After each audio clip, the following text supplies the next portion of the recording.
मनरेगा में फर्जी तरीके से भुगतान कैसे हो जाता है? ये सबसे बेसिक सवाल, सबसे आधारभूत प्रश्न कि फर्जी तरीके से भुगतान कैसे हो जाता है। क्या काम और मजदूरों के बारे में कोई जांच नहीं होती?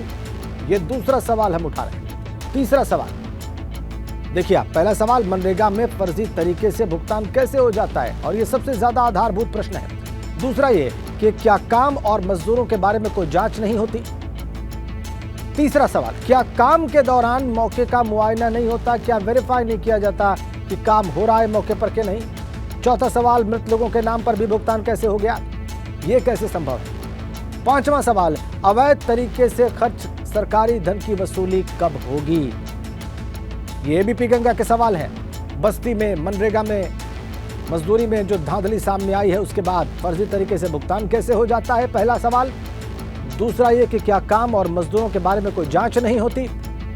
तीसरा सवाल, क्या काम के दौरान जब काम चल रहा है मौके का मुआयना नहीं होता, वेरीफाई नहीं किया जाता कि काम हो रहा है कि नहीं हो रहा है? मृत लोगों के नाम पर भी भुगतान कैसे हो गया? ये बहुत बड़ा सवाल। और अवैध तरीके से जो धन खर्च हुआ है उसकी वसूली कब होगी? आइए अब आपको सीधे बस्ती लिए चलते, वहां से हमारे संवाददाता सतीश हमारे साथ जुड़ चुके हैं। सतीश, फिलहाल ताजा अपडेट क्या है सारे प्रकरण में? देखिए, पूरे मामले को लेकर जिलाधिकारी की तरफ से एक जांच बैठाई गई थी। जांच में ये पता लगा है कि 90,000 लगभग ऐसे मनरेगा मजदूर थे जो पिछले 3 सालों से कोई काम ही नहीं कर रहे थे और उनके नाम पे भुगतान भी हो रहा था। तो जिलाधिकारी ने इस पर तत्काल कार्रवाई का निर्देश दिया। उसके बाद डीसी मनरेगा, डिप्टी कमिश्नर जो मनरेगा है संजय शर्मा, उन्होंने इन 90,000 लगभग जो जॉब कार्ड हैं उनको उसको सस्पेंड कर दिया है और अभी इसमें भी और भी जांच होनी बाकी है और 90,000 का जो आंकड़ा है वो और भी बढ़ सकता है। फिलहाल अभी एक ब्लॉक में जो बनकटी का ब्लॉक है वहाँ सबसे अधिक फर्जी जॉब कार्ड मिले हैं, जो 13,000 के करीब।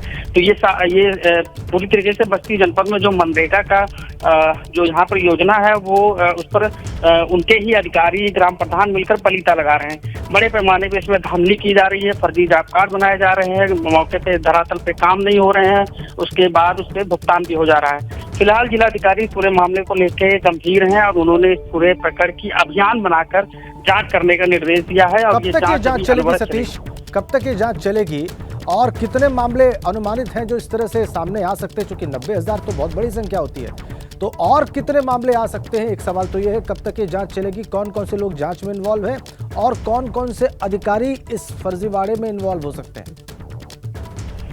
देखिए, ये जांच अभी शुरुआत हुई है इसकी और शुरुआत में लगभग 1 हफ्ते की जांच में 90,000 के करीब फर्जी जॉब कार्ड मिले हैं और अभी जो हमें सूत्रों से जानकारी मिली है लगभग 1.5 लाख के करीब फर्जी जॉब कार्ड है और 90,000 का जो आंकड़ा है वो अभी और भी आगे बढ़ेगा।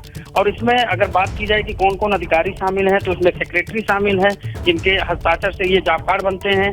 इसमें प्रधान शामिल है जो ये प्रस्ताव देते हैं कि उनके गाँव का ये मजदूर है जिसका जॉब कार्ड बनाया जाए। तो ये सारे अधिकारी मिलके जॉब कार्ड बनाते हैं। उसके बाद जब मौके पे काम नहीं होता है और उस पर भुगतान हो जाता है तो इसमें भी ब्लॉक के अधिकारी ही जिम्मेदार हैं। तो अभी जो डिप्टी स्वाभाविक सी बात है, जो अधिकारी जिनके पास जिम्मेदारी है कि वो काम को देखें, उसे समझें और वहां पर जाके वेरीफाई करें, उनकी जिम्मेदारी ज्यादा है। धन्यवाद आपका सतीश।